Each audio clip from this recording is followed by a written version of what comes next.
Hello everyone, I hope this video finds you and your family doing well. Today we're making butternut squash and apple soup with lime zest. Let's go to the stove. Okay, so here are the ingredients you'll need for the soup.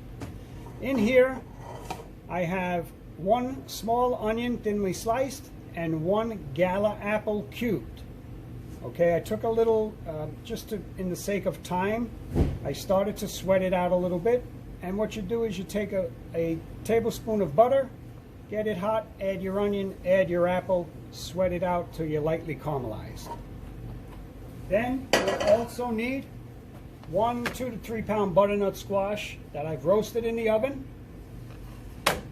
about 6 cups of chicken broth, and then to finish, a couple of tablespoons of butter, a couple of tablespoons of heavy cream, lime zest, and just a little nutmeg to enhance the flavor. Now, can't have butter, leave it out. Can't have cream, leave it out. It'll be just as flavorful without that. The next step is add the butternut squash to your apple and onion mix.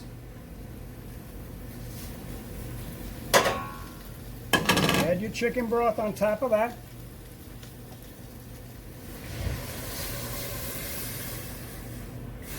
Give it a quick stir to loosen up all the goodies down at the bottom of the pan. Get everything incorporated. Next thing you'll do is cover, bring it up to a simmer.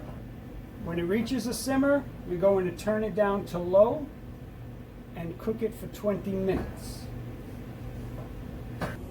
So after about 20 minutes or so, your apples are nice and soft.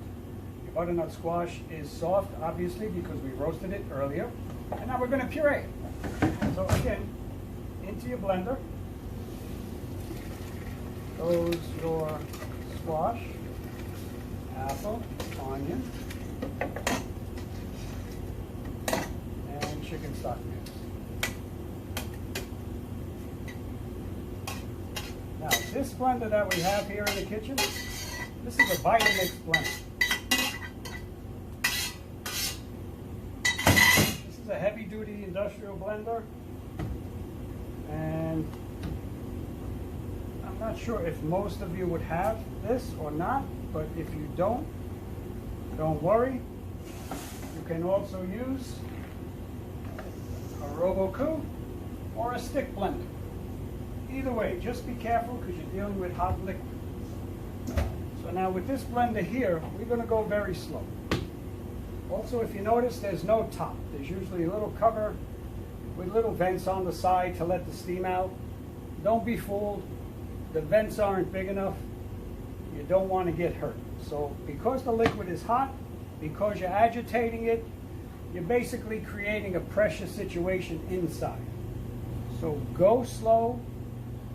Start slow. Once you get it going, you can kick up your speed. All right, so what we do, little towel over the top. We turn it on. We go up.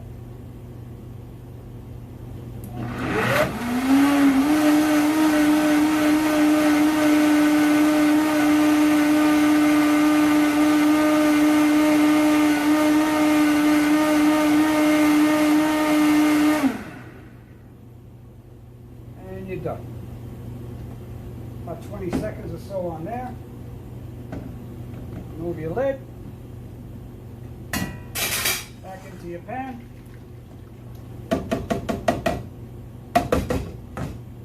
And now back on the stove to finish it up. Okay, so now we're back on the stove. We got a nice little whip to help you incorporate things. First thing we're going to add is that couple of tablespoons of butter. Now, I said earlier, soup has just as much flavor without it, but butter and cream, you know, it's like gilding a lily. It's like living as opposed to existing. So that's up to you. I can't live your life, all right? I like butter and cream, right? Butter went in, cream went in. Look at that, nice and smooth, beautiful consistency. We're going to add now just a pinch of salt. High blood pressure, no salt, white pepper. All right, we're going to take that little nutmeg, and you might notice this little microplane that I have from one of our previous videos. It's a great thing to have. Hard cheeses, hard spices. It's a beautiful thing.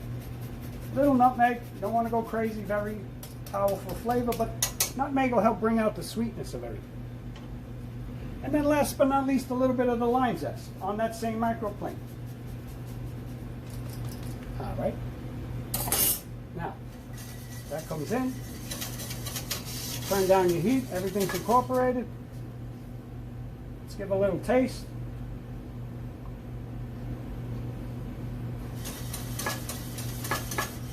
Wow. To me, a little more lime. Just to give it that little acidic note, that little floral citrus note. Otherwise, for me, this is perfect. You taste the apple, you got the squash. It's smooth, it's silky, it's creamy, it's rich, and it's ready to serve. All right, so let's now plate our soup. And this recipe is good for 6 to 8 of these portions. Serve it hot. You can do a little crusty bread croutons on the top. You can even do another little shaving of lime zest if you wanted. You want to add some diced apple like you had earlier, you can do that. All these garnishes work, and you got a nice starter for a beautiful dinner.